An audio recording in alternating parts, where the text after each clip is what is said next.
ఊరి ముచ్చటకు స్వాగతం. ప్రాథమిక వ్యవసాయ సహకార సంఘములో సోమవారం బీర్కో నూతన పిఎస్ఏ చైర్మన్ లింగురాములు ప్రతి ఏడాది 6 నెలలకు ఒకసారి చేపట్టే మహాజన సభ కార్యక్రమాన్ని నిర్వహించారు. మహాజన సభలో సంఘానికి సంబంధించిన జమా ఖర్చులను సహకార సంఘ సిఇఓ విఠల్ చదివి వినిపించారు. ఆర్థిక లావాదేవీలు పొందుపరిచిన నివేదికలను సంఘ సభ్యులకు రైతులకు అందజేశారు. సంఘంలో పొందుపరిచిన నివేదికలు సంఘం యొక్క ఆర్థిక స్థితిగతుల పట్ల కొద్దిసేపు రసబసగా కొనసాగింది.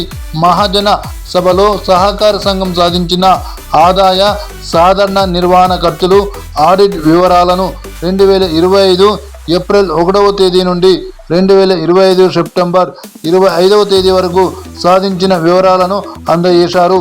సహకార సంఘములో 2001 నుండి 2025 వరకు 10 సంవత్సరాల పాటు ఉన్న ఐటీ ట్యాక్స్ 90 లక్షల రూపాయలు అవ్వడంతో రైతులు కొంతమంది సభ్యులు ఆగ్రహంతో సభను స్తంభింపజేశారు.